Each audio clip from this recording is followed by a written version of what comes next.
All right, today we're diving into a pretty wild hidden market, one where a college acceptance letter could be worth more than the degree itself. We're talking about Ivy League egg donation, a world where genetics and education can command a six-figure price tag. So let me just ask you this straight up. What if your acceptance to a top university was more than just a ticket to a great education? What if it was an asset worth six figures? I know it might sound completely hypothetical, but in this market, it is an absolute reality. And just how high can that price tag go? Get this, the highest compensation for a single egg donation cycle recently hit $250,000. Yeah, you heard me right. This isn't just about helping someone start a family. This is a high-stakes transaction with truly life-changing money on the line. Okay, so here's how we're going to break this all down. We're going to unpack that huge $250,000 question. We'll look at the demand for these specific genetics. We'll define what elite even means in this context, walk through the whole process and the payoff, and finally, explore why this is so often seen as a profound win-win. So let's start with that big number. What is driving this kind of demand? Why in the world are intended parents willing to invest so much? And what makes a donor from a top university so incredibly valuable? Let's get into the economics of it.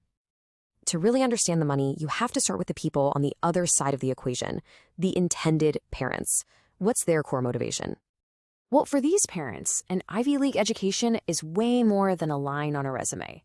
It's kind of like a proxy, a symbol for all these other traits they want to pass on to their child. As one source puts it, they are looking for exceptional traits. Things like high intelligence or athletic ability. They're hoping to give their child a genetic head start. So the crucial takeaway here is that this isn't just about finding an egg donor. For these families, this is a very calculated decision. They see it as a significant foundational investment in their child's future, and that investment starts at the genetic level. So that brings up a really good question. Who actually qualifies for this elite donor category? Is it really just about having a degree from one of the 8 official Ivy League schools? Not exactly. While the classic Ivy League schools are definitely on the list, the term elite is used much more broadly in the industry. It also includes students and graduates from other top universities like Stanford and MIT. Basically, any school that's considered a peer in academic reputation. And it's not just about the school's name. You don't even have to have your diploma yet. Just being an enrolled student is enough to qualify.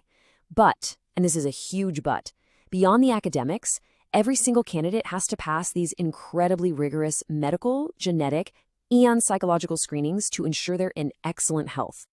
Okay, so let's say you meet all the criteria. What does the whole process actually look like?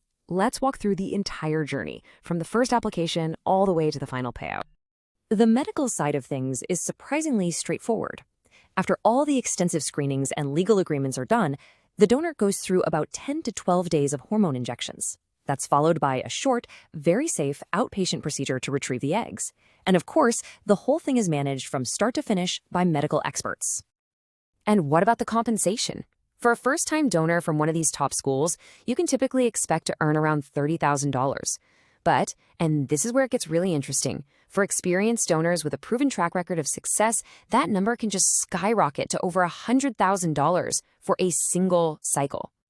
So to see how these numbers play out in the real world, let's take a look at the journey of one particularly successful donor. It's pretty amazing. Okay, check this out. This is the compensation progression for one Chinese Ivy League graduate. She started her first donation at $40,000. By her 5th cycle, she was earning an incredible $200,000. So what on earth made her profile worth so much? It was really a combination of several factors. First, her background as a Chinese Ivy League graduate was just extremely rare. Second, she met a lot of the common physical criteria that parents look for. But most importantly, she had proven results. She consistently produced a high number of healthy embryos every single cycle. That made her a low-risk, high-reward donor, and the market compensated her accordingly. So, how do the people who are actually involved in all of this view this high-stakes arrangement? Well, the way it's framed is as a win-win. Yeah, it's pretty consistently described as a win-win. For the donor, the compensation can be absolutely life-changing. It's a way to pay off student loans, start a business, or just build up a serious savings account. And for the intended parents, it's this profound gift that allows them to start or grow their family. And the impact can be incredibly deep. The source shares this one story of a donor whose contribution helped a middle-aged couple who had tragically lost their only child. Her donation allowed them to welcome a new baby into their lives and, in their own words, begin a new chapter of healing. It really just highlights the powerful human element behind all these transactions.